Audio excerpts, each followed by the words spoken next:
Ողջույն բարեկամներ, մենք որոշեցինք այսօր ուղիղ եթեր դուրս գալ 5 րոպե ուշացումով, սա շատ լավ ստացվեց, միամիտ ստացվեց, բայց լավ ստացվեց, սա մեզ բոլորիս ձեզ ցույց է տալիս, որ երբ որ մենք չունենք ինչ-որ մեծ ֆինանսներ, ստուդիա, լրատվական ինչ-որ սարքավորումներ, մի խոսքով, երբ որ հետևներդ մեծ փող չկա կանգնած, կարող են լինել եւ ուշացումներ եւ ինչ-որ տեխնիկական խնդիրներ, բայց այսօրվա թեման պրոպագանդայի մասին է, ես հատուկ եմ ուզում սրա մասին խոսենք Արթուրի հետ, Արթուր, ձեռիս տակ Բեռնեսի պրոպագանդան է, մենք դրա մասին խոսացել ենք իրար հետ 2 օր առաջ, եւ այնտեղ պրոպագանդա բառի բացատրությունը 4 ձևով է նշվում, հին հռոմեական ժամանակներից վերցված եւ պրոպագանդան, եթե չերկար չպատմեմ, կարող է լինել ինչպես լավ, այնպես վատ։ Մեր մոտ, մեր հասարակությունում, մեր ժամանակներում պրոպագանդան դարձել է ինչ-որ բացասական բանի նշան, որովհետև դրանց հետևում կանգնած են մեծ փողեր, դրանց հետևում նպատակ է հետապնդվում ինչ-որ անհատների շահերը առաջ տանել, ու ես ուզում եմ մենք այսօր խոսենք նրա մասին, որ Հայաստանում տեղի ունեցող պրոպագանդան վատ իմաստով ունի կոնկրետ անուն, ազգանուններ։ Ես դիտում եմ այսօր, չգիտեմ, երևի իր բախտը չբերեց ինքը ընկավ, այսպես ասած, անիվի տակ, ինչպես ասում են հայերը, ես այսօր դիտում էի Էդգար Ղազարյանի հարցազրույցը, ու երբ որ լրագրողը հարցնում է, թե դուք տեղյակ չեք, որ Միշիկը $50,000 ամսական փող է տվել Նիկոլ Փաշինյանին, Միքայել Մինասյանը, Սերժ Պեսյան, Էդգար Ղազարյանը ասում է, ես փաստեր չունեմ, ես չեմ կարող դրա մասին խոսել։ Այսինքն, երբ որ փող տվողը ասում է, ես փող եմ տվել, դատական process չի գնում, չի հերքվում, դա փաստեր չի։ Կամ 168-ով, երբ որ մարդիկ հարցազրույցի են գնում, հիմնական կոնտինգենտը 168-ի Սաթիկ Սեյրանյանի մոտ փորձում է սրբագրել, արդարացնել Սերժ Սարգսյանին։ Ես ուզում եմ քո վերլուծությունը կամ քո բացատրությունը, թե ռուսերեն մի հատ մեջբերում անեմ կներեք, почему мы так низко пали։ Ես գիտես, պիտի ընդունեմ, որ շատ միամիտ եմ եղել։ Ես հիշում եմ, երբ երևի 2020 կամ 19, չեմ հիշում, այդ կողմերն էր, երբ որ Միքայել Մինասյանի հետ շատ կարճ զրույց ունեցա Messenger-ում, եւ ինքը ինձ ասաց, որ պատասխանելու է իմ հարցին, որտեղ ես այդ ֆինանսավորման հարցն էի բարձրացրել, եւ ինքը իր խոսքի տերը եղավ, պատասխանեց այդ հարցին, բայց եթե ես գիտենայի, որ եւ ես մտածում էի, որ եթե մարդիկ սկսեն ճշմարտությունից խոսել, Հայաստանի Հանրապետությունում բան է փոխվելու, եւ ես կարծում էի, որ այդ քայլը իր այդ ճանապարհի սկիզբն է, որ սկսելու են տարբեր մարդիկ խոսել ճշմարտության մասին եւ ժողովուրդը իմանալու է, որ իրականում տեղի չի ունեցել այն, ինչ իրենց հрамցնում են եւ առաջիկա ողբերգությունները մեզ հետ տեղի չեն ունենա։ Բայց շատ միամիտ է եւ ես եթե կարծեի, որ այդ իմ հրապարակային հարցը,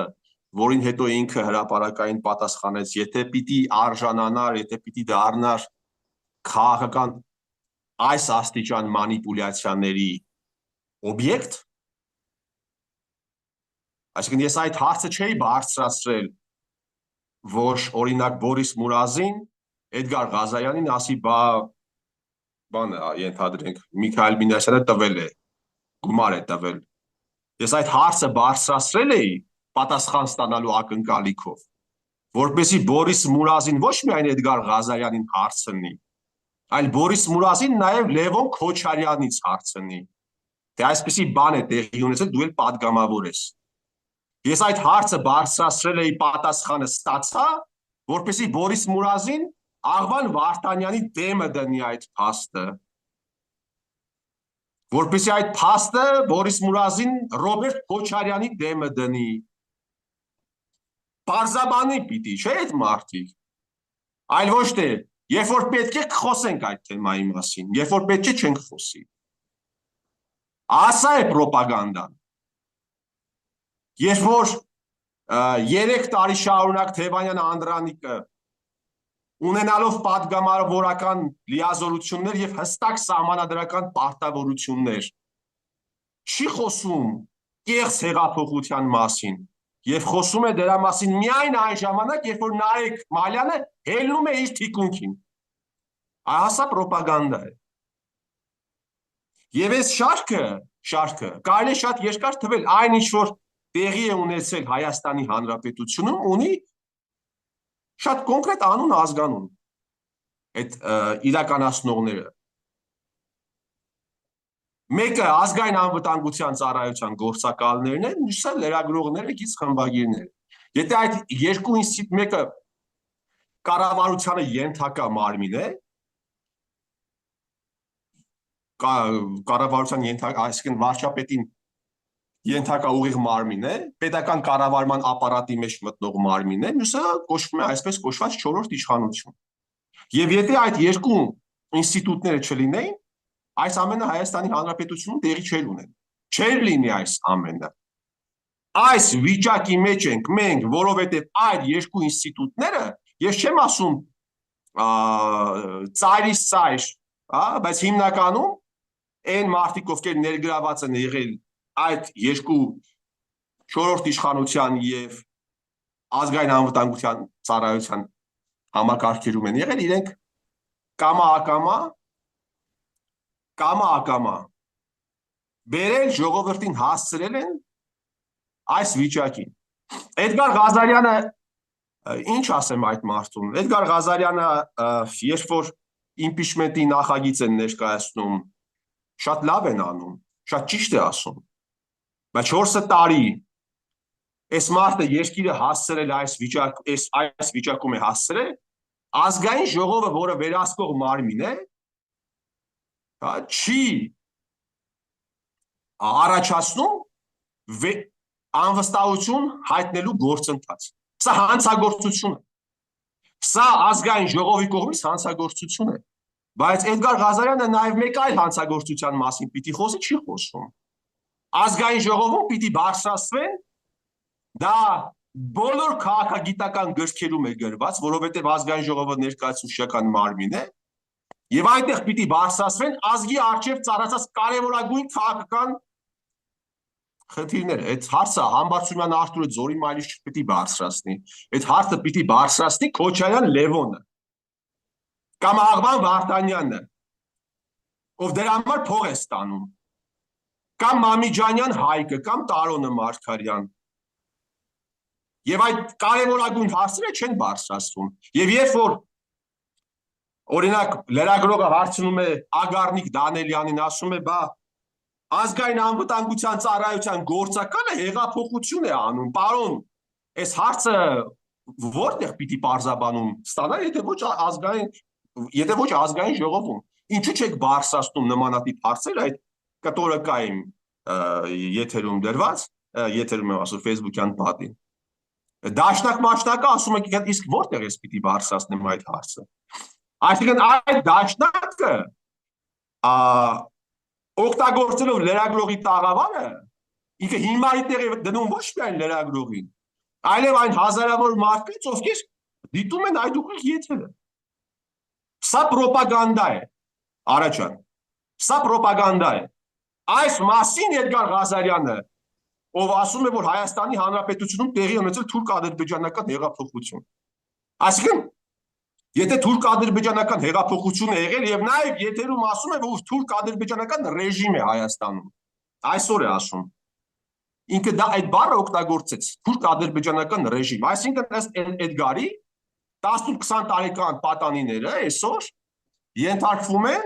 թուրք ադրբեջանական ռեժիմի ներկայացուցիչներին բանակում։ Բայց Էդգարը չի ասում, հələ արեք այդ impeachment-ին զուգահեռ մի 30 հոգով հավաքվենք, գնանք Սերժ Սարգսյանի մոտ, ասենք պարոն Սերժիկ Սարգսյան, հələ ինչքան կոմպրոմատոնից տեսնենք այս վիժվածքները ովքեր են, որտեղից եկան։ Արդյոք 18 տարեկան պատանու ծնողը պիտի իմանա, թե իր զավակը ում ենթակայության տակ է ծառայում։ Պիտի իմանա։ Պիտի իմանա, բայց պետք է պահանջի, որ իմանա, չէ՞։ Այո, չէ, բայց մի վարքան, բայց կիսատ են խոսում։ Բոլորը կիսատ են խոսում, սա պրոպագանդա է։ Այս ժողովուրդը, Արթուր, չի հասկանում։ Ես վերջացնում եմ, Արա ջան, կներես։ Ասում եմ որոշ ժամանակ, ես մի քանի կտոր նայել եմ այդ հարցազրույցից։ Ասում է, բա ով է բանի տեխնացուն, վարչապետի տեխնացուն ով է։ Էդգարը ասում է, ես այդ մարդու անունն եմ տալիս, բայց սա վերաբերվում է ծայրից ծայր այսօր բացառությամբ 1-2 ֆրագմենտի վերաբերվում է բոլորին, հասկանում ես։ Բացառությամբ 1-2 ֆրագմենտի։ Թող ես ներողություն եմ խնդրում, որ միայն այդ մարդու անունն եմ տալիս, ուշ քեզ ենք ասում, ուլա դու հասկացի, հիմա բոլորի անունը չենք տալիս։ Եթե մարդը ասում է impeachment-ի նախագիծ պիտի ներկայացվի եւ վարչապետի հնարավոր տեխնացու ասում է դե տրամաբանական է, որ վարչապետի տեխնացու ճիշտ է ասում, այո, պիտի ներկայացվի ով է վարչապետի տեխնացու։ Ասում է դե կամ պիտի Ռոբերտ Քոչարյանը լինի, կամ պիտի ենթադրենք Վանեցյան Արթուրը։ Այսինքն մարդը եթե մտածում է, որ պատիվ ունեմ դաշինքի падգամավորները ռեալ պոլիտիկի այդ տրամաբանության մեջ պիտի ստորագրեն Ռոբերտ Քոչարյանին վարչապետ դարձնելու ինչ որ նախագծի տակ, այսինքն մարդը եթե մտածում է, որ Տարոն Մարգարյանը պիտի ստորագրի այդ նախագծի տակ, ուրեմն ինքը բացարձակապես չի հասկանում, թե Հայաստանի Հանրապետությունը ինչ է տեղի ունեցել եւ ինչ է տեղի ունենում։ Կամ հասկանում է, միգուցե ինքը հասկանում է եւ այդպես է պրոպագանդա։ Այ կամ հասկանում է ստում է, հիմա թող մարդիկ հասկանան որն է պատճառը։ Հիմա այստեղ այլ հարց է առաջ գալիս, որպեսզի պրոպագանդան կներես էլ։ Ասում է Արտուր Վանեսյան։ Լսել եմ։ Մարդը մտածում է, որ բանը, չգիտեմ, դաշնակներ չէ, միգուցե դաշնակներ, հա, բայց ասենք Ագնեսա Խամոյանը պիտի ստորագրի մի նախագծի տակ, ըստ որի Արտուր Վանեցյանը պիտի դառնա վարչապետ, ինքը չի հասկանում ինչ է կատարվել։ Չի հասկանում ինչ է կատարվում։ Հիմա հարցը առաջանում, այսքան ողբերգությունից հետո impeachment-ի նախագիծ է գեներացնում, ճիշտ եք անում։ Բայց այսքան ողբերգությունից հետո անվստահություն չի հայտնում։ Բայց ինչու չի հայտնում, որովհետև չունենք մենք ընդդիմադիր պարլամենտ, որովհետև անվստահություն հայտնելուց առաջ Հայաստանի Հանրապետությունում բազմաթիվ հանցագործություններ են եղել, որի վերաբերյալ ազգային ժողովում հարցեր չի բարձրացվել։ Մենք այդ impeachment-ի մասին կհասնենք, ես հələ պրոպագանդայի մասով կներես ընտադեցի։ Հիմա մեր ժողովուրդը պետք է փորձի հասկանալ, որ պրոպագանդան ում շահերն է պաշտպանում։ Այսօր ես նստած մտածում եի, ինչ աղբյուրից է ֆինանսավորվում, օրինակ, հայկական ժամանակ թերթը։ Այնտեղ կան խմբագիրներ, այնտեղ կան ժուրնալիստներ, այնտեղ կա օպերատոր, կամերա, տեխնիկա, ենթադրենք թե տարածքնել իրենց սեփականն է։ Ինչ աղբյուրից է ֆինանսավորում։ Արդյոք պետք է Հայաստանի Հանրապետությունում ազգային ժողովը ընդունի օրենք, թեկուզ ներկա կարգավիճակով ազգային ժողովը, որտեղ պարտադիր բոլոր այդ թվում եւ ոչ ստինը պետք է հստակ փաստաթղթերով ներկայացնի ու ապացուցի իր ֆինանսները, եթե կա, եւ որտեղից են աղբյուրները։ Օրինակ, հայկական ժամանակը որտեղից է ֆինանսավորվում, որտեղ գովազդից են, հա, աշխատավարձ ստանում, 168 եմ որտեղից է ֆինանսավորվում, 24 նույնը, եթե կա բարերար, օրինակ, ես գիտեմ, որ դեռ չբացված, բայց շուտով բացվելիք լրատվական կա Հայաստանում, որը Շվեյցարիայից ֆինանսավորում է ճարել։ Այդ մեդիան պետք է գրի, ես Շվեյցարիայից այս մարդուց ստացել եմ ֆինանսավորում կամ այս կամպանիայից։ Նոյան Տապանը պետք է ասի, չէ, ես առավոտից իրիկուն արևմուտքի սազն եմ նվագում։ 5-րդ տալիքը հմեկնել իբր թե բյուջեից է ֆինանսավորում, չէ, իբր թե հանրային պետք է լինի, բյուջեից է ֆինանսավորվում, իբր թե հանրային պետք է լինի, բայց հանրային չի։ Հիմա այս տարբերակով մենք պրոպագանդան կարող ենք բացել եւ մարդկանց շանս տալ հասկանալու թե որն է զուտ պրոպագանդա ինչ որ մեկի շահերը առաջ տանելով, որն է բխում երկրի ժողովրդի ազգաբնակչության շահերից։ Լսի պրոպագանդան դա գիտես մարդը կարող է պրոպագանդա անել կարատեն։ Մարդը կարող է պրոպագանդա անել ֆուտբոլը, առողջ ապրելակերպը։ Այն մյուսը կարող է պրոպագանդա անել նարկոտիկը։ Ինչ որ մարիխուանա, բան այդպես զրտուզիբիլներ կարող է պրոպագանդա անել։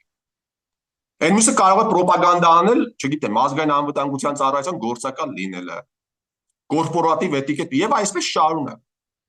Հիմա Հայաստանի Հանրապետությունը պրոպագանդա են անում այս տիպի կեղտոտ բաները։ Գոնե լրատվականների մակարդակով ժողովուրդը պետք է իմանա ով որտեղից է ֆինանսավորվում։ Ժողովուրդը պիտի իմանա, բայց ժողովուրդը չի իմանա։ Հիմա տես կա ենթադրենք Հայաստանի Հանրապետության գլխավոր դատախազ նախին Դավթյան Արթուրը։ Օրենքով սահմանված է այդ մարդու, սահմանված է եղել այդ մարդու աշխատավարձը։ Ну, ես մոտավոր թիվ եմ ասում։ Ենթադրենք 1 միլիոն դրամ է եղել այդ մարդու աշխատավարձը։ Բայց ինչ է քեզ թվում է, որ այդ մարդը ամսական 1 միլիոն դրամ է ստացել, ոչ։ Իհարկե ոչ։ Այսինքն այդ Հայաստանի Հանրապետության նույնը վերաբերվել է Հայաստանի Հանրապետության ազգային ժողովի падգամավորներին, նախարարներին։ Այսինքն մարդիկ ունեցել են օրենքով սահմանված աշխատավարձ եւ կողքից սև աշխատավարձ են ստացել։ Սա թույլ է տալիս վճարողին համապատասխան ձևով կառավարել այդ մարդկանց գործունեությունը։ Հասկանում ես։ Դու չես սահմանում գլխավոր դատախազի աշխատավարձը 5 միլիոն դրամ։ Դու սահմանում ես այդ մարդու աշխատավարձը 1 միլիոն դրամ, բայց ասում ես $50,000, օրինակ, այս թիվը պատահական չեմ ասում։ Ես քեզ փող եմ տալիս։ Բնականաբար, եթե դու այդ մարդուն սև այդքան փող ես տալիս, գլխավոր դատախազի գործունեությունը պիտի լինի քո քիմքին հաճելի։ Քիմքին համապատասխան։ Նույնը վերաբերվում է լրագրողներին։ Այսօր որ լրագրողին հանկարծ ասես դու գիտես ինչ, դու լրագրողական գործունեություն չես իրականացնում, դու ասենք պրոպագանդայով ես զբաղված, քեզ կարող է դատի տան, քեզ կարող է ամենավերջին նեղենան ամենավերջին հոդվածները գրեն քո վրա եւ այլն այսպես շարունակ, էլի։ Բայց ինչ է ձեզ թվում է, որ ձեր աշխատավարձը բանի վաճառքից գոյացած գովազդի վաճառքից գոյացած գումարներից է ստացվում։ Ну, եթե օրինակ լիներ Ես հարցազրույց եմ նայում 4 միլիոն դիտում ամսական, ես կհավատայի։ Ես հարցազրույց եմ նայում, նստած է լրագրողը խմբագիրը, որի վրա մի ասենք պատկերավոր մի 10 միլիոն դրամի երևի զարթ ու զարթեղեն կա։ Եվ ինքը խոսում է նրա մասին, որ Հայաստանի Հանրապետությունում լրագրողների իրավունքները ոտնահարվում են։ Եվ խոսում է մի կնոջ հետ, ով էլի պատկերավոր ասած հազիվ ծածկում է իր մեջբությունը։ Բավարար լրագրողների բանը գործերը այդքան վատ են Հայաստանում, Նիկոլն էլ ավտորիտար է։ Բայց այդ ո՞նց է դուք ծլում ծախքում, Դուբայներից էլ տուն չեք գալիս։ Այդ ո՞նց է լինում։ Որովհետև դուք լրագրությամբ չեք զբաղվում եւ դուք զբաղվում եք պրոպագանդայով, պետության, իշխանության պրոպագանդայով, իշխանության, որովհետև Հայաստանի Հանրապետությունում Նիկոլը չէ որ միանձնյա իշխանություն է։ Հայաստանի Հանրապետությունում իշխանություն է հանրապետական կուսակցությունը եւ Նիկոլ Փաշինյանը։ Եվ դուք զբաղվում եք այդ իշխանության մի թևի պրոպագանդայով եւ դրա համար լայն վարձատրվում եք։ Հասկանում ես, լայն վարձատրվում եք։ Չգիտեմ, կարելի է ձեռնոցն էլ ասել ես մարդիկ թող իրենց մինչև ժողովրդի հետ շփվելը հանրային դաշտում մեդիայով մի հատ թող ներկայացնեն իրենց, թե իրենց տունը ինչով են պահում։ Իհարկե կսկսվին դեռ դա անձի գաղտնիություն է, տվյալները եւ այլն, բայց դու ինչ կա, այլապես եղբայր առավոտից երեկո դու որալիկը միացնում ես առավոտից երեկո սուտ կեղծիք, սուտ կեղծիք, լավ։ Ով է ձեզ գումար տալիս, որպեսզի դուք այդ սուտը եւ կեղծիքը տարածեք։ Ով։ Դե մենք եկե հասել ենք այս 30 տարվա մեջ գուշակությունների մակարդակի, չէ՞, 168-ը կապում ենք Սերժ Սարգսյանի հետ, 5-րդ տալիքը թե Երևան թե դե Քոչարյանի հետ, այնտեղ հայկական ժամանակը դե Փաշինյանի, դե սա բանով ժողովրդի մեջ են որ ասես բերանից բերան խոսակցություններով, բայց ըստ իս հաջորդ իշխանության առաջի գործը պետք է լինի քաղաքականության մեջ հանրային հանդես եկող նույնիսկ անձիկ պարտավոր են ներկայացնել իրենց եկամուտի աղբյուրը։ Պարտավոր են։ Բա որ հետո չկայնեն ասեն թուրք-ադրբեջանական հեղափոխություն, հա? Չկանգնեն ժողովրդի ներշի տեղ դնեն։ Լավ, եթե ես էլ եմ ասում, եթե թուրք-ադրբեջանական հեղափոխություն է եղել, դուք հարցեր չունեք։ Չի կարելի Սերժ Սարգսյանին հարցեր տալ։ Սա լսի 50 տարեկան մարդ է սպիտակած մազերով։ Ով գիտե թոր պիտի ունենաս։ Դու եթե Հայաստանի Հանրապետությունում թուրք-ադրբեջանական հեղափոխություն է եղել, որևէ հարց չունես քո նախկին կամ ներկա ղեկավարի։ Առաջա նախար սա արդեն ծիծաղելի, արդեն 7 տարի մենք Դա վաղուց է ծիծաղելի, Արթուր։ Սա վաղուց է ծիծաղելի, արդեն չէ։ Արդեն զսվելի ծիծաղելի բան կա, Ettore Scola բանը, Ettore Scola հրաշալի մի իտալացի ռեժիսոր կա։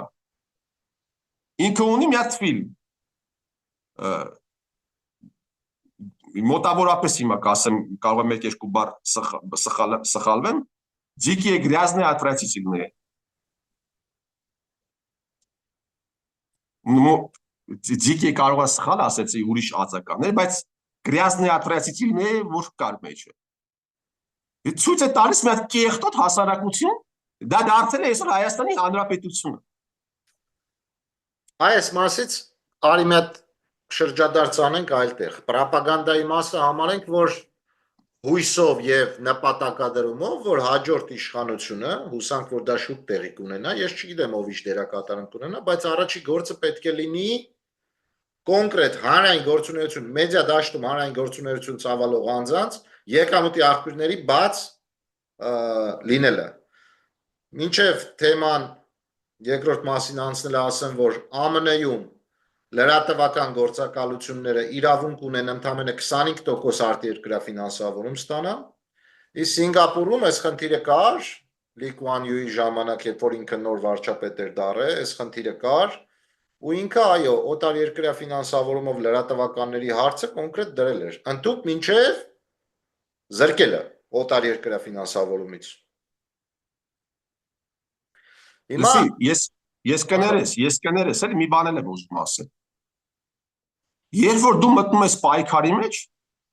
դու պիտի ազնիվ եւ անկեղծ լինես։ Չէ։ Այսինքն դու չես կարող մի բան խոսել հեռախոսով, դրանից 2 ամիս հետո բանը հրապարակային ասես դրա ուղիղ 170 աստիճան։ Չէ, Արթուր, Հայաստանի քաղաքականություն ճիշտ հակառակի մասին։ Մարդը ինձ զանգում ասում է, որ Գևորգյան Արմենը կոռուպցիոներ է, Բագրատյան Սերգեյի հետ հեկեր ունի։ Եվ ամենավերջին բառերն է ասում Գևորգյան Արմենի հասցեին, այսօր կանգնում ասում է դե ասենք վարչապետի տեխնացու կարող է լինել նաև Գևորգյան Արմենը։ Ես աշխատել եմ հետը կարգին ղեկավար եմ։ Արա դու ամոթ չունես, արա։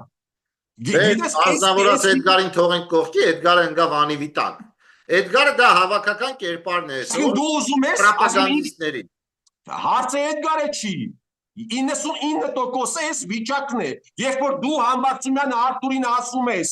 որ Գևորգյան Արմենը ու Ռուբեն Ռուբինյանը ճուսլինի ու դրանից հետո կանգնում ասում ես, որ Գևորգյան Արմենը պրինցիպի կարող է լինել նաև վարչապետի տեխնացու, ու դու քեզանից չես զզվում։ Ու ես քեզի ասեմ, այս խոսակցությունները վաղ թե ուշ։ Այս հարցերը ես տալու եմ այդ մարդկանց աչքերին նայելով։ Արա 50 տարեկան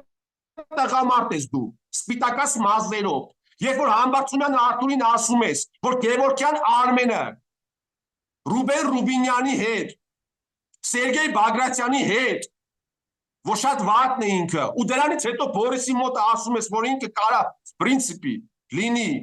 վարչապետի թեկնածու, որովհետև շատ զիր տղա է։ Դու քեզանից չես զզվում։ Ես կարող եմ պատասխանեմ, եթե զզվեր չեր ասի։ Ստեղ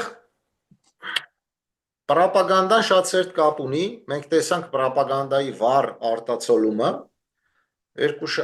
այսինքն ինչի 2 շաբաթ, վերջի 2 տարում գոնե, մենք այդ պրոպագանդայի արտացոլումը տեսնում ենք Շիրակի թեմի առաջնորդի հասցեին, երբ որ այստեղ շատ կարևոր սիրելի ժողովուրդ։ Ես միշտ շեշտել եմ, Արթուրը, երբ որ իմ հետ խոսում է,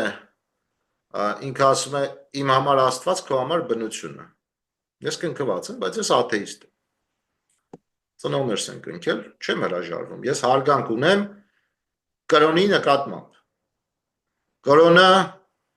Կրոնական արժեքների, քրիստոնեական արժեքների նկատմամբ տածում եմ մեծ հարգանք։ Վերջի վերջո ես մտածել էի շատ բոլոր երկրների, քրիստոնեական երկրների, այն որ ասում է Ուգալովնի կոդեքսը, հա, քրեական օրենքների այդ գիրքը ինքը հիմնված է քրիստոնեական պատվիրանների արժեքների վրա։ Անցնենք առաջ, ես միշտ ասել եմ, որ Սրբազան Աջապայանը ինձ համար քաղաքական միտք գեներացնող այն անձն է, որը արժանի է մեծագույն հարգանքի, ինձ համար։ Ինքը Շիրակի թեմի առաջնորդն է։ Բայց ես առանձնացնում եմ շատ իր քաղաքական միտք գեներացնելու ունակությունը, իր օրակարգ գեներացնելու ունակությունը, որի արդյունքում վերջին 2 տարում այստեղ ասում եմ ուշադիր։ Այդ անձի հանդեպ հանրային դաշտում կեղտ ու տականկություններ է հնչում եւ իշխանական թևից, եւ ընդդիմադիր թևից առանց բացառության, չնայած վերջի Փաշինյանին տված հարցազրույցում Սրբազան Միքայել Աջապայանը ասաց, որ Ռոբերտ Քոչարյանը իր էությամբ տղամարդ է, ես սա չեմ հերքում, ես էլ եմ այդպես կարծում, եթե ինքը գնաց 500 օր նստեց ու ինձ նույնիսկ ասում էին, որ ինքը, ես չգիտեմ ինչքանով է ճիշտ, թե չէ, ընդեղի ուտելիքն էր ուտում, պրինցիպի հարց էր։ Սերժետ չենք համեմատի տղամարդության առումով, բայց ունենք չի, որ Բագրատ Միկոյանը Աջապայանին Ясно, ես ասած դեմքի չէր թռել։ Ясно։ Հիմա կներես վերջացնեմ։ Արթուր, այն փաստը, որ երբ որ Նիկոլն է մի բան խոսում, ընդդիմադիր իրենց հրճակած թևն է հարձակվում վրան, երբ որ ընդդիմադիր թևն է խոսում, Նիկոլի թևն է հարձակվում նրանց վրա, բայց երբ որ խոսում է arczepiskopos Միքայել Աջապայանը, բոլորով են հարձակվում վրան։ Սա ինչի մասին է խոսում։ Ես չեմ ուզում ես միտքս հայտնեմ, ես ուզում եմ քո միտքը, ես իմ կարծիքն ունեմ, ես վերջում կասեմ։ Ինչի մասին է սա խոսում։ Եվ ինչ հնարավորություններ է սա բացում Հայաստանի համար։ Մեր պղծության մասին է խոսում այս ամենը։ Երբ որ arczepiskoposը միտք է արտահայտում ԿՊ-ին դեմ, arczepiskoposին կարող է շատ կորս ձևով հակադարձել օրինակ Սարուխանյան Կարենը, օրինակ Պալյան Էման, եւ հենց նույն Մարտուն Գրիգորյանը շատ կորս ձևով կարող է արձագանքել Պալյան Էմային։ Հիմա երևի մոտավորապես մի տարի է, ինչ-որ անմարդկային շակալները, էլի, շակալները հարձակվել են arczepiskoposի վրա, Մարտուն Գրիգորյանը ինչի ձեն չի անում։ Օրինակ Մարտուն Գրիգորյան, ասնենք առաջ, հոտված է տպում բանը, Արմեն Աշոտյանը։ Ես ինչքան գիտեմ, Արմեն Աշոտյանը սահմանափակումների մեջ է եւ շատ սակավ թվով մարդկանց հետ կարող է շփվել, այդ թվում, այդ քիչ մարդկանց թվի մեջ է նաեւ Արշակ arczepiskoposը դիվանապետը Էջմիածնի։ Հիմա Արմեն Աշոտյանը բավական կորս ձևով արձագանքել է վիրավորական ձևով արձագանքել է Միքայել arczepiskoposին։ Հիմա ես հարց ունեմ Արշակ Սրբազանին եւ Սրբազան երբ որ ասում եմ երևի սխալ եմ անում Արշակ arczepiskoposին, Աշակ arczepiskopos այն մարդն էր, ով Կոլումբիայի նախկին նարկոբարոն պրեզիդենտի հետ գարանտիա էր տալիս դատարանում Արմեն Աշոտյանի համար։ Հետաքրքիր սիմբիոզ է, չէ՞։ Մի կողմից Աշակն է, arczepiskopos-ը, մյուս կողմից Կոլումբիայի նախկին պրեզիդենտը եւ ելի մի քանի падգամավորներ։ Հիմա հարց. արդյոք Աշակ arczepiskopos-ը Արմեն Աշոտյանի գյամերը քաշել այդ ստատուսի համար։ Կամ եթե հրապարակային է եղել խոսքը, ինչու՞ չի ինքը արձագանքել հրապարակային։ Եվ այս շարքը կարելի է շատ երկար թվել։ Շատ երկար թվել, եթե Պալյան Էման լիներ, ես դրա համար եմ ասում, Մարաջան, այսօր Նիկոլ Փաշինյանին հայոյելը, քրվելը, վիրավորելը շատ հեշտ է։ Շատ հեշտ է, դա դառնում է թրենդ։ Բայց այնտեղ ինչ որ մարդիկ կան, մարզերում կան այդպիսի մարդիկ։ Մարզերում այդպիսի մարդիկ կան, ովքեր Փաշինյանականների հետ, այսինքն իշխանության հետ խորը առևտրային հարաբերությունների մեջ են, խորը առևտրային հարաբերությունների։ Ես օրինակ գիտեմ, որ Շիրակի մարզում Տենդեր շահով հայտնի գործարանը, որը քրեական գործով Կաշանի վրա բռնվել է, գրավ է։ Հիմա ու բրիտոմ նա այսօր մի քիչ առաջ մի հատ դաշտակ падգամավոր կա, Մհեր Ախուրյանից էր խոսում, այ Ախուրյանից ասում է, Ախուրյանում տեղի ունեցավ, սենց հեղաշրջում տեղի ունեցավ, իրանց բանին հանեցին, ասում է, տենց Ախուրյանում ԿՊ-ն զավթել է իշխանությունը, ուրեմն Ախուրյանի այդ իշխանափոխությունը ունի կոնկրետ անուն ազգանուն անողները։ Եվ ես վստահ եմ, որ հանկարծ Մհերը, եթե այդ մարդու անուն ազգանունը տա, պատկերավոր ասած, եւ Մհերն էլ գիտի դա։ Մհերի ոտը որից կպոկեն։ Դրա համար ինքը շատ զգուշ է, հանկարծ, բերնից ինչ-որ բան չփստսնե։ Ինքը առավոտից երեկո պիտի Նիկոլին թրֆի։ Ու իրան թվա թե ինքը ընդդիմադիր կարգին տղա է։ Բայց ինքը ոչ ընդդիմադիր է, ոչ էլ կարգին տղա է։ Ոչ նա է, ոչ էլ նա է իրականում։ Եվ այսպիսի դրվագները, սա փոքր դրվագ է, որ դու մեկը մի բան է ասում, Պարզ օրինակ, Վարդան Ղուկասյան, Գյումրիի հնարավոր քաղաքապետը, պոտենցիալ քաղաքապետը։ Ես չեմ հավատում իդեպ, բայց հիմա նայ, Վարդան Ղուկասյանը Սերժ Սարգսյանի մասին շատ ճիշտ եւ շատ սուր խոսքով է հանդես եկել վերջին շրջանում։ Բա Համբարձումյան Արթուրի վրա զրպարտություն գրող վիժվածքներ, դուք կարող եք Վարդան Ղուկասյանի մասին հրապարակային ինչ-որ բան ասել, ուրեմն պատկերավոր ասած, կարող է ձեզ հետ տեղի ունենա, ասենք, չգիտեմ, ոչ վատ բան, հա? Случайность, չէ, ասենք, կարող է դաժե մեկը մի հատ զանգի ձեզ, դուք տեսնեք, որ այդ մարդու այդ աֆիլացված մարդու հեռախոսի համարն է, հեռախոսի համարը տեսնեք եւ ձեր ոտը, ձեր որից էլի անջատվի, ինչպես որ Մհերի դեպքում։ Վարդան Ղուկասյանը,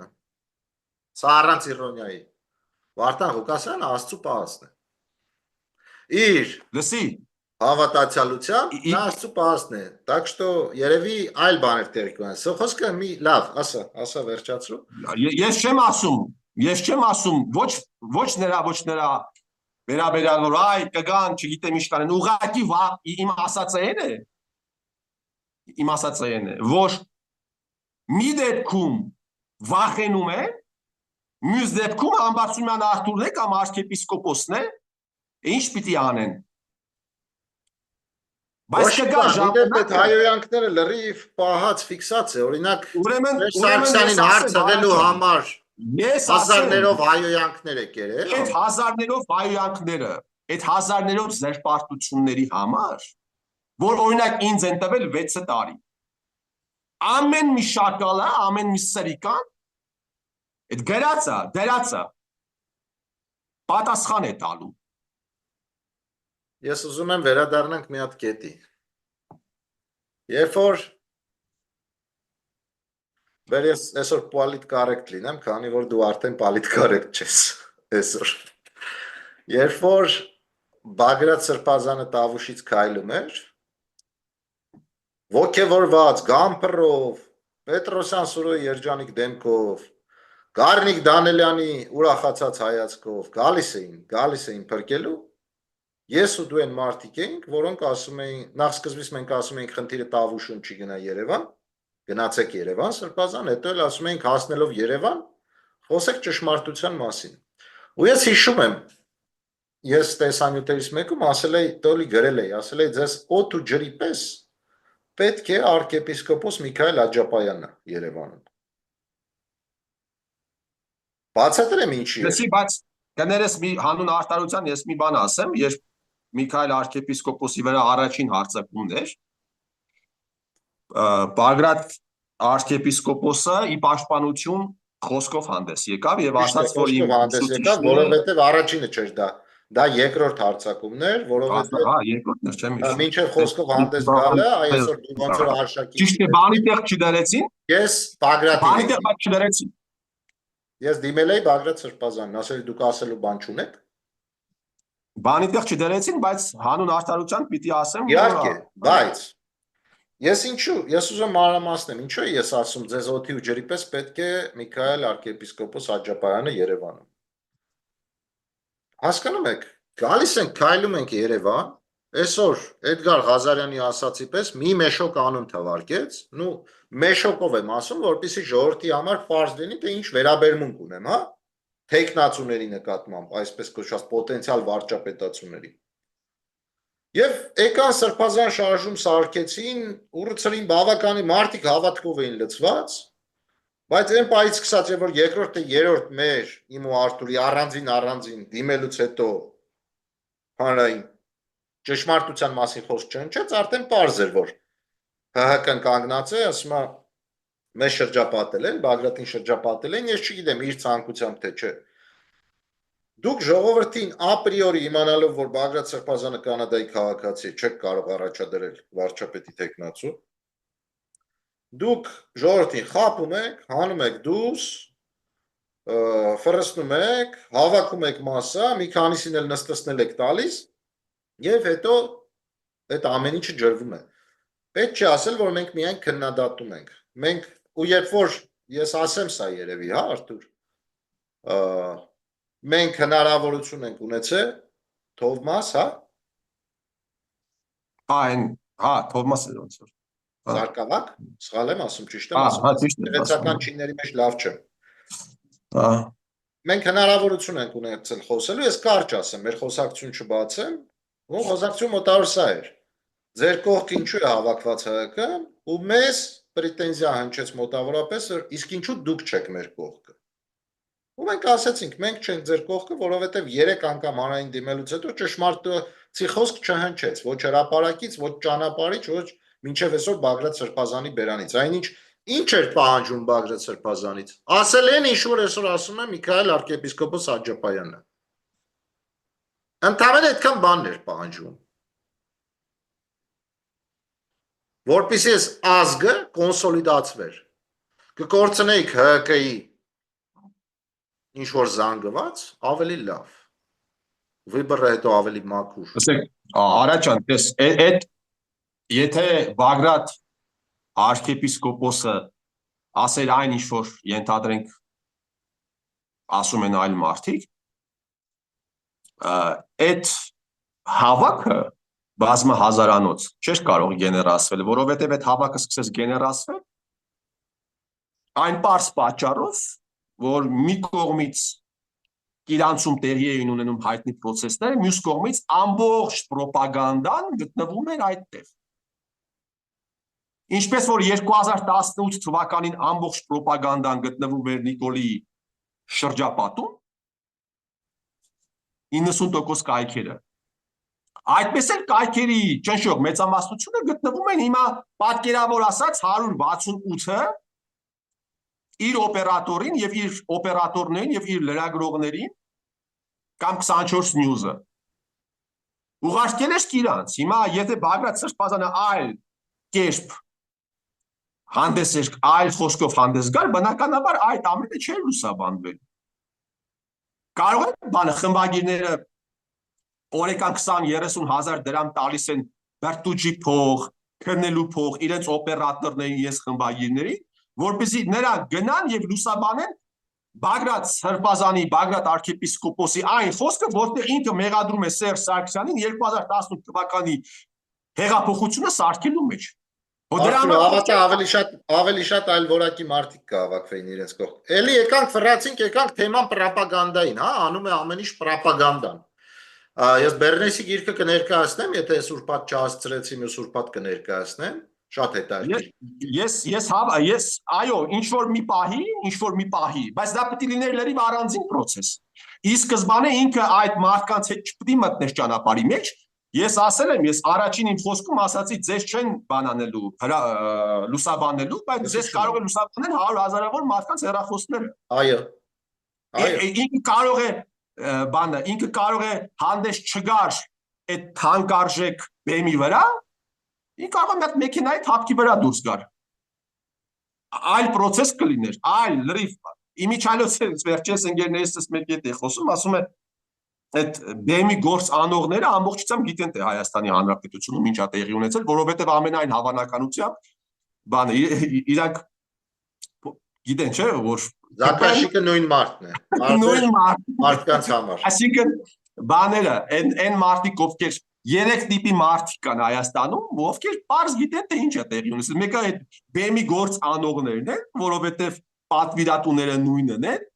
մյուսը ազգային անվտանգության ծառայության աշխատակիցներն են, որովհետև ամբողջությամբ տեղյակ են, այն մյուսները բանը բանկային աշխատողներն են, որովհետև հետ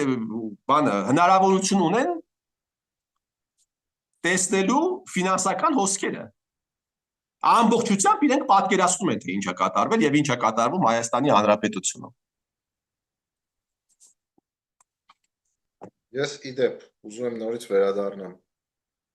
Միքայել arczepiskopos Աջապայանի հետ կապված հարցին։ Երբ որ arczepiskopos-ը ասում է ըստ իս բաց ճշմարտություններ, ոչ պոպուլյար ճշմարտություններ, ՀՀԿ-ն չէ, այսպես չասեմ, դիմություն, ընդդիմություն, այդ ողջ անձնակազմը մտածում եմ, էլի քրեական գործերն եմ կչացնում արդ խոսալուց։ Այդ ողջ անձնակազմը հարձակվում է arczepiskopos-ի վրա։ Ինչ է իրականությանը չի համապատասխանում Միքայել Աջապայանի ասացին։ Այն որ Սերժը ասել էր առաջի պասաժիրը ես եմ լինելու Երևան Ստեփանակերտ ինքնաթիռի, չի ասել։ Այն որ ասել է, եթե այնօրն էի նայում, եթե իմ ճուզած կառավարման մոդելը ընտրվի, այն է պարլամենտական հանրապետության, ես չեմ հավակնում ոչ նախագահի, ոչ վարչապետի, ավելին ես կարծում եմ մեկ անձ երկու անգամ ցավել։ Ու Մամիջանյան Հայկը Պետրոսի մոտ նստած, Պետրոսն ասում է ձեր ղեկավարը սենց սուտ բան է ասել, դրա համար սկսին մերժել, պատճառ եղավ։ Ասում է սուտ է։ Հիմա ասում է ժողովուրդը այս բազմապիսի կեղտոտ պրոպագանդայի մեջ արդեն չգիտի ում լսի, հասկանում ես։ Երևի դրա համար անհրաժեշտություն է առաջանում հետևյալը ժողովուրդ։ Նու ես իմ կողմից կարող եմ խորհուրդ տամ, մնացածը ձեր կորձն է, մեր լսարանը այդքան շատ չի, իդեպ մեզ փող պետք չի։ Միակ լավությունը, որ դուք կարող եք ձեզ անել մեր միջոցով, դա բաժանորդագրվել տարածելն է։ Եթե կան լրատվականներ, մեդիաներ, մենք լրատվական չենք, որ կկանգնեն կասեն պատրաստ ենք հարցման դեպքում ներկայացնել կոպեկ առ կոպեկ մեր ֆինանսավորումը որտեղից է, կներկայացնեն, կտեսնեք, որ շահեր չեն սպասարկում, հնարավոր չի տենց բան, կլսեք այդ մարդկանց խոսքը։ Ես ասում եմ, մեկ հասկանում եք, մեր ծախսը, այս հոսանքն է լապտոպի, Էլ իշն է։ Արա ջան, Եթե դու զգալուց առաջ լվացվելու ջուրն է, ակտուալ թեմա է, հա։ Մենք այլ ծախս չունենք։ Կամերան իմ սեփականն է, Արտուրինն էլ հեռախոսը։ Ես ինժեներ եմ, ես մարդը գործազուրկ է։ Մենք այլ ֆինանսի աղբյուր չունենք։ լսի, եթե ես փողով խոսող լինեի, Նիկոլը ինձ վաղուց փագել էր արդեն։ Ու ճիշտ էր արել։ Ու ճիշտ էր արել։ Բայց ինչի՞ չի փակում փողով խոսացողներին, դա չեմ հասկանում։ Փողով խոսացողներին չի փակում շատ պարզ պատճառով, որովհետև փակում է խոսացողները չմնան դուրս, իրան ձեռը խոսացողները։ Փողով խոսողներին չի փակում մի պարզ պատճառով, որովհետև փագողը եւ բացողը ինքը չի։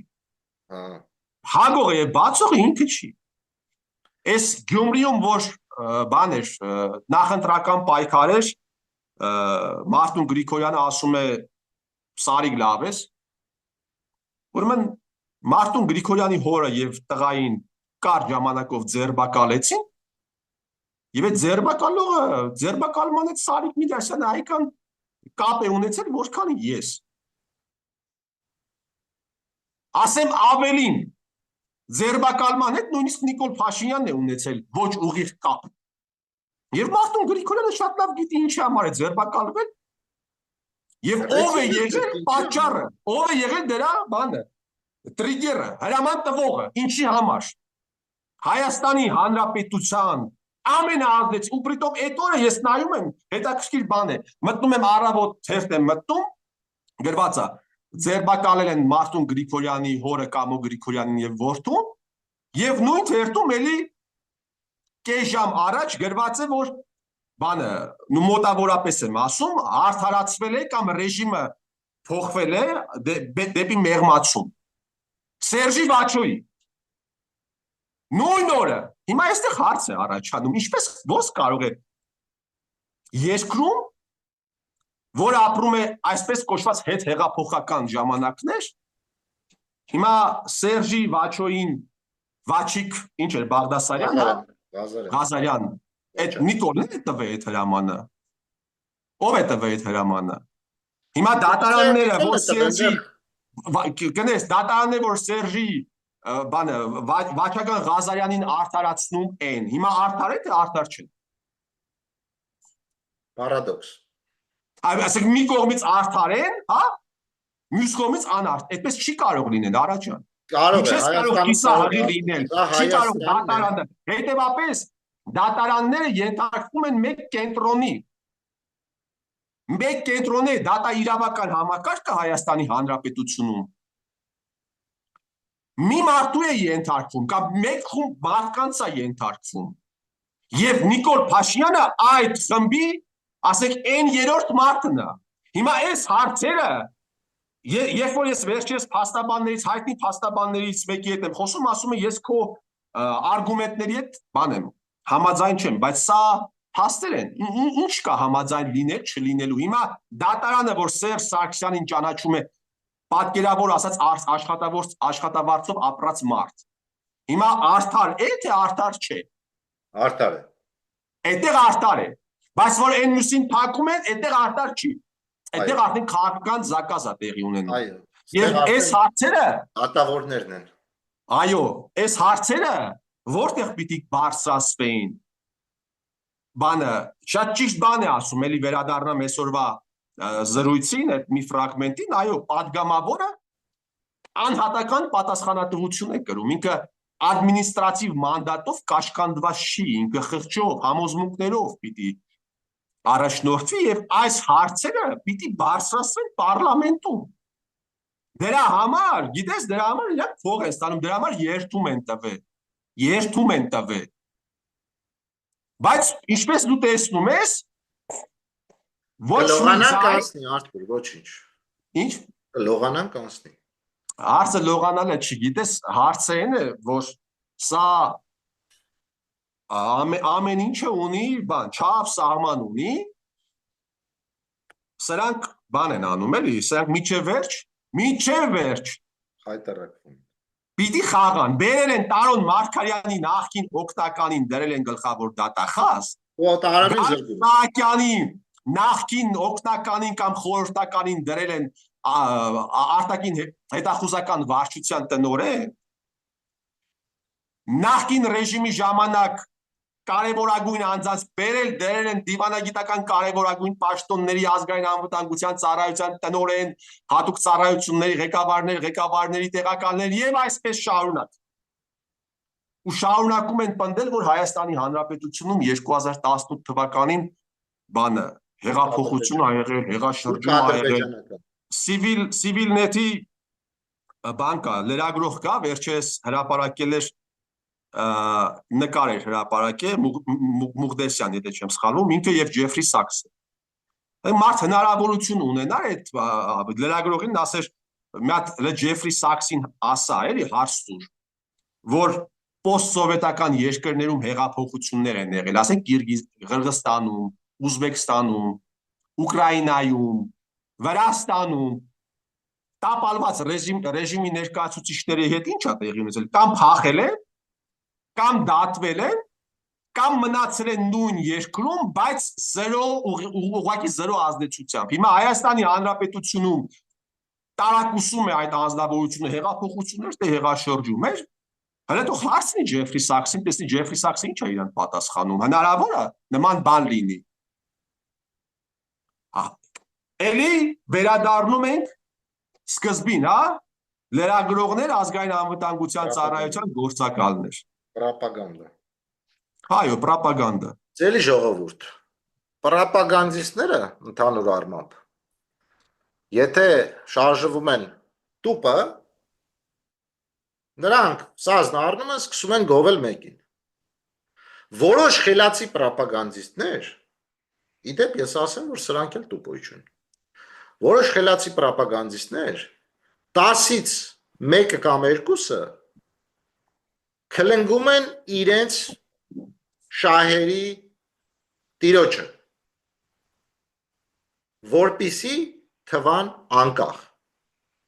Սա էլ պրոպագանդայի գործիքներից մեկն է։ Ես կներկայացնեմ ձեզ։ Դա հա հայտնի բան է, հա։ Այսինքն ինքը արևմուտքից փող է ստանում, բայց 10 ինտերվյուից 3-ում արևմուտքին կքլնգի։ Որ անկախ օբյեկտիվ թվա։ Հա, օբյեկտիվ թվա։ Նույնն էլ էս մարդիկ են, օրինակ կոպիտ օրինակ բերեմ, հա։ Քոչարն օրինակ չունի այդքան պրոպագանդիստներ եւ այդ կարգի խելոք։ Ընդհանրապես ամենախելոք պրոպագանդիստները Հայաստանի Հանրապետությունում եղել են Միքայել Մինասյանի ազդեցության գոտում։ Սա փաստ է։ Ըստ իմ նաբլուջենյաների, մեր նաբլուջենյաների, Միքայել Մինասյանի շրջապատում տուպոյ մարդ չկա։ Նա երևի պաթոլոգիկ ալերգիա ունի տուպոյների հանդեպ։ Չի սիրում իր կողքը պայել, ինչը գոնե իմ համար ընդունելի եւ գնահատելի է։ Ասում եմ, այդքան վատի մեջ գոնե այդ մի բանը լավն է։ Օրինակ, երբ որ նայում ենք երրորդ նախագահի պրոպագանդիստական մեքենային, հայտարարությունը, ասմի կանեշնիկ, ձիվիցի կանեշնիկ, եւ այլ։ Դա հայտարարակ վիճակ է։ Հայտարարակ վիճակ է։ Խելացիներն է կան, բայց այդ ահավոր վիճակ է։ Ընդ որում այնտեղ լրատվականներ, որոնք առավոտից իրիկուն Սերժ Սարգսյանի գովքն են անում, ասենք տարբեր մակարդակով են բաժանված։ Օրինակ live news-ին կարելի է անվանել V-ով։ Ասենք ներքևի շերտը, հետո top-ը դե 168-ն է, արանքն էլ ինչ դասավորվա։ Գառնիկ Իսագուլյաններ, բաներ, այս կարգի անհայտ չէ, հայտնի ԱԾ-յախառը, այսպես իբր թե վերլուծաբաններ, Լենինականից էլ ինչ-որ մի հատ Չէ, в общем, եթերային բառ չէ։ Դա է խնդիրը, ժողովուրդ։ Պրոպագանդան եղել է, ինքը ծնվել է պատերազմների ժամանակ, հետո արդեն 20-րդ դարի սկզբին Ամերիկայում, նա Բեռնեսն եմ սկսել, հետո կանցնեմ առաջ պարզ կլինի։ Մարդիկ սկսել են մտածել խաղաղ բնակչության վրա օգտագործություն, ասենք մենք չենք կարող ասել խաղաղ ժամանակներում ենք ապրում, բայց ընտիր աշխատում է Հայաստան պրոպագանդան։ Դասի մեծ փողեր է դրված։ Եթե մեկը առավոտից երեկո զարմանալիորեն մեկին գովում է, որը հեչ գովելու չէ, այսինքն քո հետ խոսում է, ընդունում է, որ այո, Այո, այն ինչ որ ասում ես, այո։ Բայց հերոստատեսությամբ առավոտից երեկո գովում է այդ մարդուն։ Երկու պատճառ կա իմ կարծիքով, կամ սեքսն է, կամ փողը, կամ երկուսը միասին։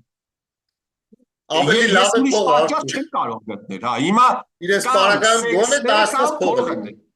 Այո։ Հիմա այս փոքր երկրի մեջ ես վերջերս որ բան էի արել, իմ խոսքի մեջ ասել էի Հայաստանի Հանրապետությունը տարածաշրջանային չարիք է, իմ մի քանի ընկերներ բալավ ես ինչ նարատիվ ես դու գեներացնում, ինչ է նշանակում Հայաստանը տարածաշրջանային չարիք է, ես ասեմ ավելին։ Ես այնտեղ ասում եի ոչ համաշխարհային, բայց տարածաշրջանային։ Ես երևի սխալ եմ եղել, ես պիտի ասեմ Հայաստանը համաշխարհային չարիք է եղել։ Որովհետև Հայաստանի Հանրապետությունում գործել են բաներ, բիոլաբորատորիաներ, ինչքան են նայում արմես։ Մեզ դիտում են 176 անց։ Հա, հիմա նայ, Պրոպագանդայից կազատվեն 176 հոգի։ հիմա նայ, Հայաստանի Հանրապետությունում գործել են բիոլաբորատորիաներ, որի վրա Հայաստանը ազդեցություն, պետությունը վերահսկողություն, իրավազորություն չի ունեցել, որի մասին հրաշալի վերլուծություններ է անում Գրիգորը, եւ այդ լաբորատորիաները արդեն Ամերիկայի պրեզիդենտի ադմինիստրացիայի ներկայացուցիչներն են ընդունում, որ ստեղծել են վիրուսներ, չարիք են ստեղծել աշխարհի համար։ Հիմա Հայաստանը եղել է գործերից մեկը։ Հիմա հարգելի բարեկամներ, Հայաստանը համաշխարհային չարիք եղել է, թե չի եղել։ Ահա իսկ գոյ չէր դառնալու Հայաստանի պերսպեկտիվայից։ Հայաստանի Հանրապետությունը վերածված է եղել բանը գործակալական պոլիգոնի։ Հայաստանի Հանրապետությունը նարկոտրաֆիկի խապ չի եղել։ Հիմա Հայաստանը համաշխարհային չարիք կամ տարածաշրջանային չարիք եղել է, թե չի եղել։ Հիմա վաղը մյուս օրը որ այդ ուռա պատրիոտները, որ դրանցից մեկն ու մեկը գան բանը իշխանության եւ իրենց դեմը դնեն այն հաստերը, որը եղել է Հայաստանի հետ։ Իրանք ինչ են անելու։ Էլի այդ ուռա պատրիոտիկ հիմար ձևով բայես ինչ եք ասում, փաստեր են դնելու։ 2018 թվականի մայիս ամսին էր, եթե չեմ սխալվում, այս Արադ Միրզոյանը գործակալ Օմեգան ինչպես հետո պիտի բարձվեր, կառավարության նիստում էշ սկսեց խոսել երեխաների վաճառքի մասին, որը եղել է Հայաստանի Հանրապետությունում։ Մանկահասակ երեխաների վաճառքի մասին։ Ասում եմ, այդպիսի մաֆիա է գոյություն գործել Հայաստանի Հանրապետությունում։ Մեկից Արադ Միրզոյանի բերանը փակեցին։ Հիմա եւ սա փոքրիկ ֆրագմենտներ են, հսկայական է, շատ կարելի է շատ երկար թվել։ Տարբեր, ուրեմն գնահատականներով, այդ քո ասած պրոպագանդայի վրա 300-400 հազար $, փող է ծախսում Հայաստանի Հանրապետությունում։ Այդ ծախսողները ովքեր են։ Մեկ աղբյուրից։ Այո, մեկ աղբյուր։ Փաշինյան Նիկոլ Մարտին ինչքան կարող է փալաս լինել։ Ինչքան դու կարաս փալաս լինես այդ տղա։ Փաշինյան Նիկոլը դուրս է գալիս, էս է որի՞որդ անգամ է։ Ասում է կապիտուլյացիան բերեցին, փաթաթեցին մեր վզին։ Այն օրն էլ ասում է ոչ թե պատերազմը եղել է իմ ժամանակահատվածում, ես եմ եղել։ Ինչ է ուզում ասած լինի այս մարդն ու տմարդը։ Արա ուզում է ասած լինի, որ Համբարձումյանը Արթուրը, որ ճղում է իրեն, ճիշտ է ասում։ Բայց այս խոսքերին ինչի՞ չեն այդ բան պրոպագանդայի ներկայացուցիչները անդրադառնում։ Ասում է դե Նիկոլին է ասել, Նիկոլի ասածը ժամանակակից հայերենով ասած հո աստաբանի չի։ Բա որ Նիկոլի ասածը հիմք չի։ Արա առավոտից երեկո Նիկոլի խոսքերն եք մեկնաբանում։ Առավոտից երեկո այդ պրոպագանդայի ներկայացուցիչները իրենց հաղորդումները կազմակերպում են, Նիկոլը ինչ հագավ, Աննան ուր գնաց, Նիկոլը ինչ կերավ, ատամները մաքրեց, մարմնի որ մասը քորեց, որ մասը չքորեց։ Բա խոսեք այս մասի, ինչ եք խոսում։ Բա որ Նիկոլը վաղը մյուս օրը հանի եւ փաստեր դնի։ Ասի հեսա դուք եք բերել ինձի, դուք եք իշխանության բերել։ Բա ինչ ես անելու Սերժի։ Կամ այդ քեզ թվում է, որ այդ փաստերը մենակ դու ու Նիկոլի մոտ է, միայն քո եւ Նիկոլի մոտ է, ուրիշ հետախուզություն բան չի եղել Հայաստանի Հանրապետությունում։ Չէ՞ որ Հայաստանը գործակալական պոլիգոնի է վերածված եղել, եւ այդ փաստերը, այդ բանակցությունները բան, թե ոնց է իրար տվել առել, իշխանությունը։ 1000 տեղ ֆիքսված է, 1000 տեղ։ Օրինակ շատ կարևոր հարց է, Վաչագն Ղազարյանն ինչի արդարացվեց կամ ինչ-որ վաղեմության ժամկետով եւ այլն եւ այլն։ Լսի միայն Վաչագն Ղազարյան։ Ես ինչի իր մասին խոսեցի։ Ընդհանրապես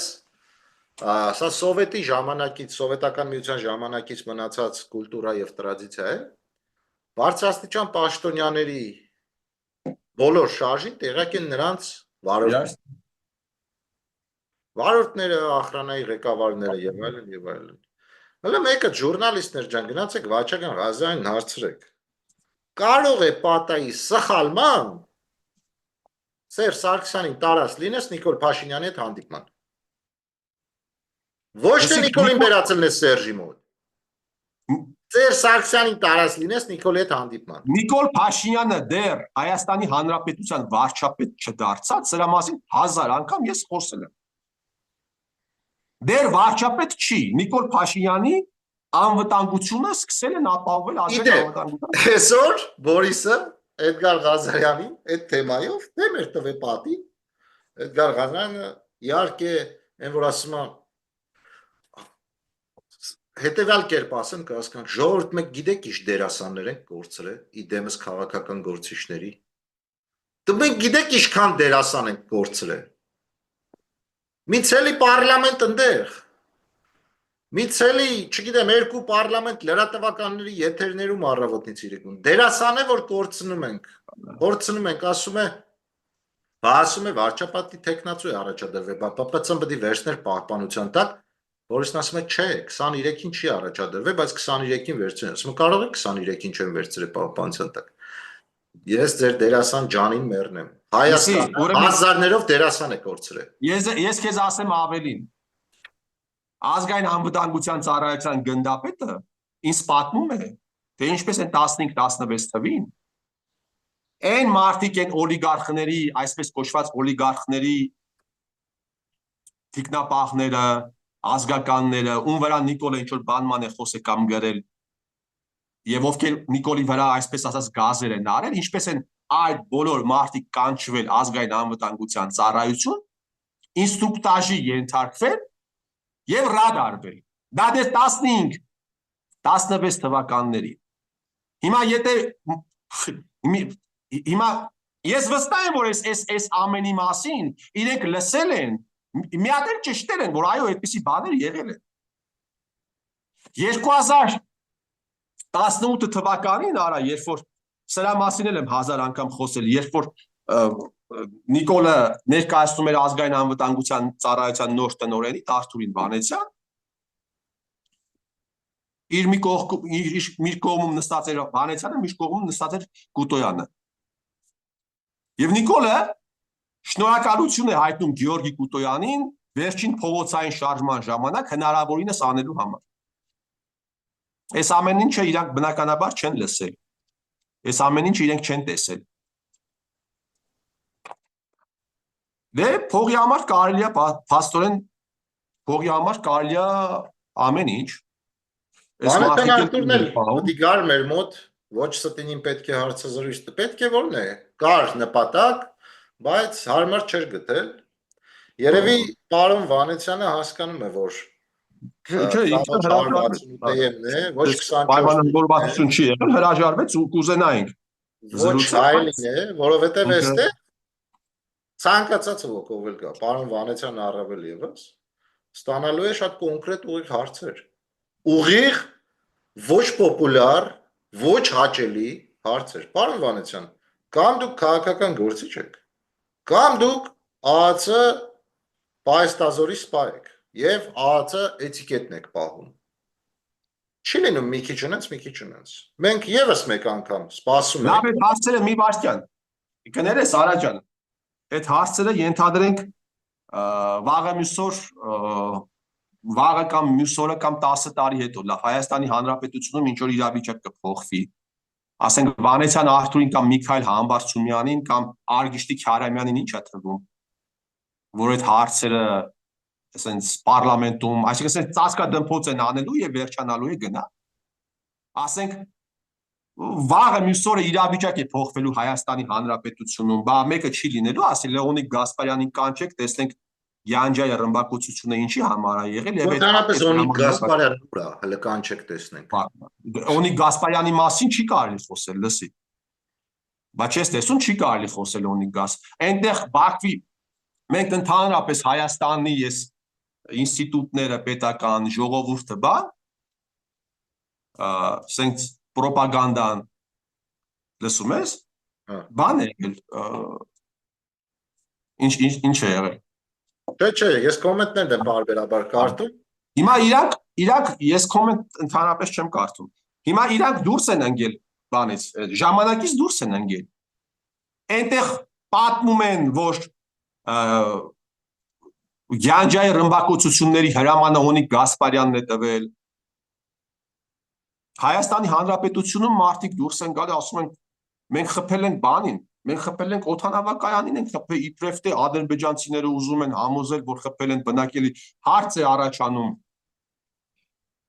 Ինչպես է ստացվել, որ ամեն անգամ հրադադարի ռեալ հնարավորության ժամանակ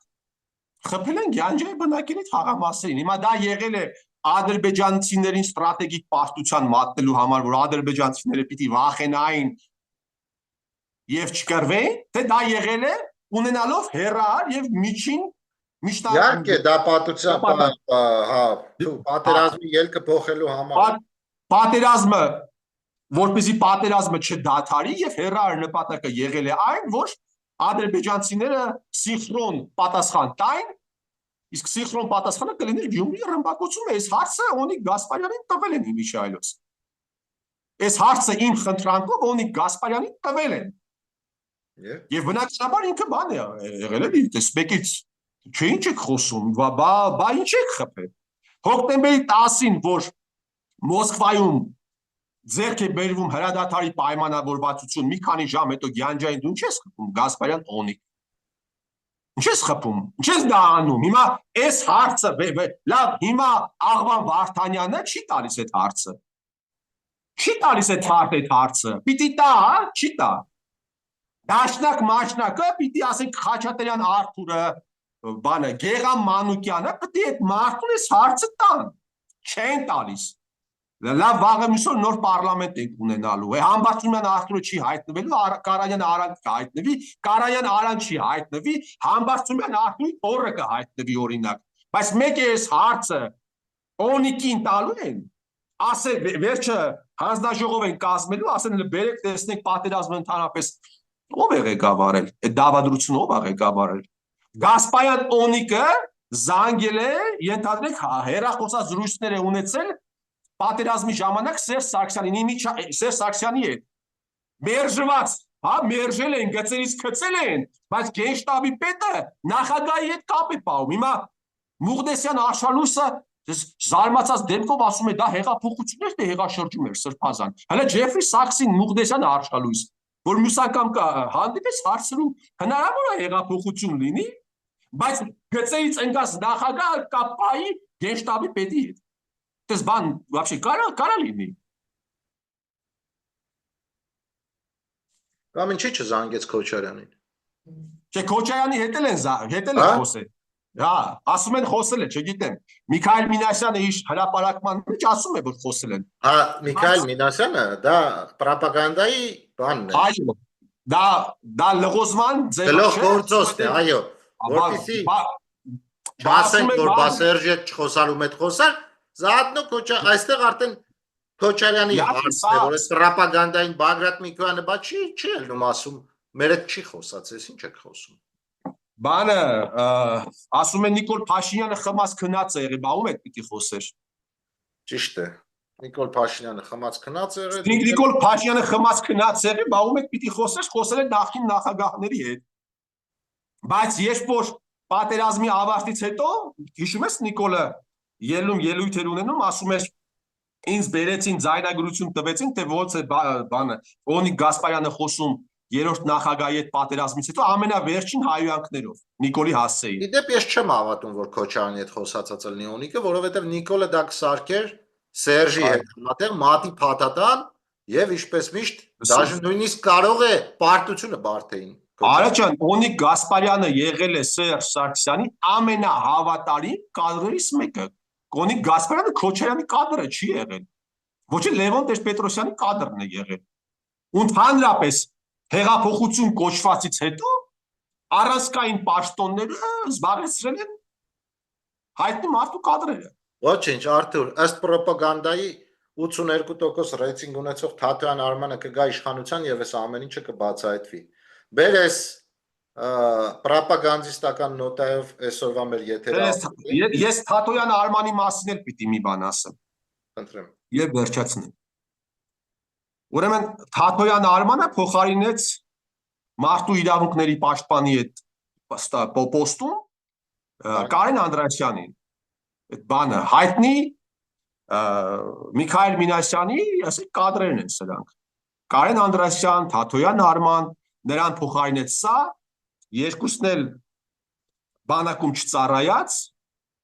այն մեկը աշխատում էր Արմենիա հեռուստաընկերությունում, եւ Թաթոյան Արմանի համար դոշ էր ծեծում Նիկոլ Փաշինյանը։ Ընդդիմադիր Նիկոլ Փաշինյանը դոշ էր ծեծում։ Երբ որ 2018 թվականին տեղի է ունենում հայտնի դեպքերն են տեղի ունենում, Թաթոյան Արմանը Հայաստանի Հանրապետության մարդու իրավունքների պաշտպանն էր Հայաստանի Հանրապետությունում։ Եվ այդ ժամանակ դպրոցից հանում էին բաներին, աշակերտներին հանում էին, փողոց փագել էին տալիս, դպրոցի տնօրեններ, տեղակալներ, ուսմասվարներ, հետո այդ նույն աշակերտներին ուղարկեցին Աղդամ Ջաբրայել, սպանել տվեցին, հիմա էլ ասում է այդ փողերը դեռ 91 թվից։ Հիմա հաս պիտի տրվի այդ անձնավորությանը 86% ռեյտինգ ունեցող քո երբ որ դու եղել ես պոստի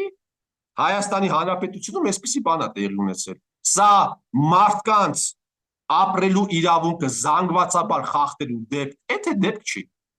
Այս հարցը հո պիտի տրվի։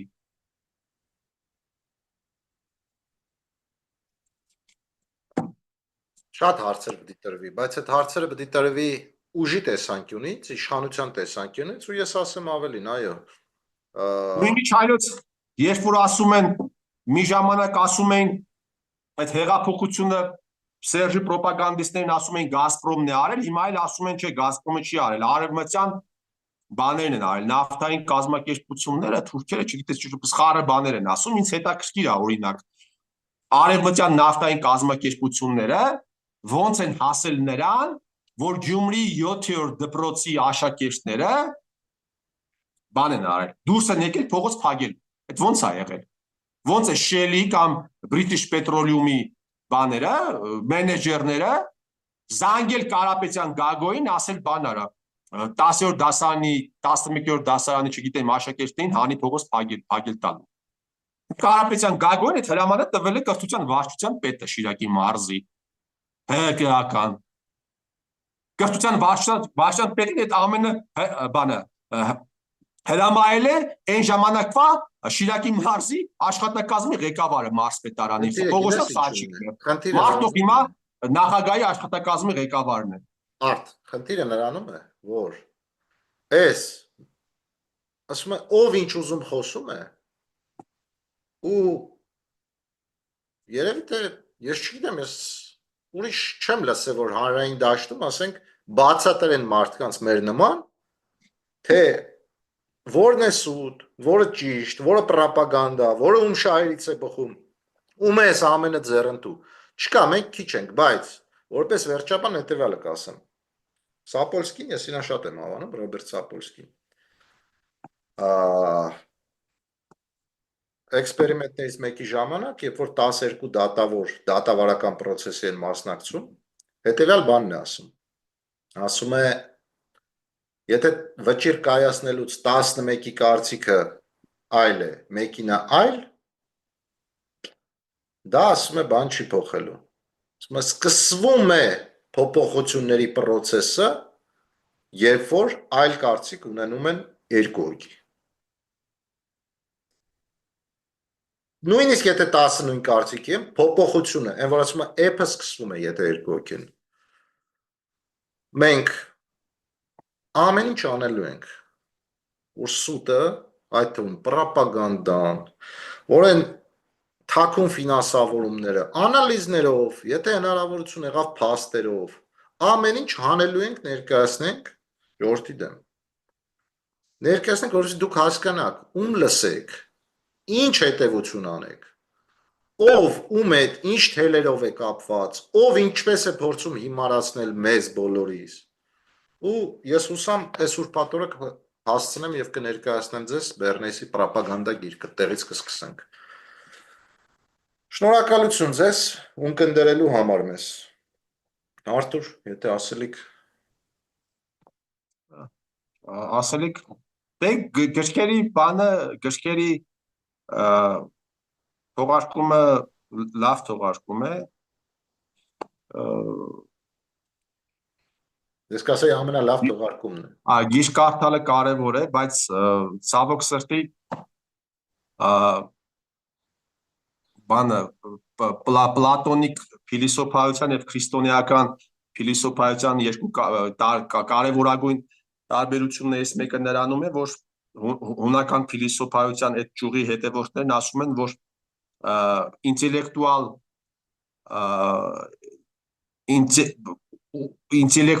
ինտելեկտի միջոցով, կրթվածության միջոցով հնարավոր է հասնել բարձր մակարդակի, քրիստոնյաները պնդում են, որ հոգևոր ջանքի միջոցով է միայն իհարկե չի բացառում նաև գիրք կարդալը, բայց հոգևոր ջանքի միջոցով է հնարավոր հասնել։ Եւ իհարկե գիրք կարդալը կարևոր է, բայց նաև հոգևոր ջանք գործադրելն է շատ կարևոր։ Այս համատեքստում ես չգիտեմ դու գիտես թե չէ, բայց գրքերի բան թողարկում ունի նաև օրինակ Արամ Աբրահամյանը, ով առավոտի խմբագիր է, ով չգիտեմ, Պասկալից է խոսում, Արտուր Շոպենհաուերից է խոսում, Չայկովսկու ստեղծագործություններից է խոսում, բայց ասենք իր առավոտ AM-ը դարձրել է բան ՀԿ-ի ստատուշիկների արտատպման մի հատ կեղտոտ զուգարանի է կարելի ասել վերածել, էլի։ Մի խոսքով, այսօր մի քիչ նեգատիվ խոսք։ Նեգատիվ չէ, շատ լավ է։ Ես պոզիտիվ վերջակետը դնեմ։ Ինտելեկտուալը ինձնից ու քեզնից, հոգևորն էլ Միքայել arczepiskopos Աջապայանից։ Հա? Շնորհակալություն բոլորիդ, սիրելի ժողովուրդ, ձեզ բարի երեկո, բարի օր, մենք կհանդիպենք մաքսիմում հաճախ, մենք որ ասում է ինչևէ, ամեն ինչ ասված է, ստեսություն։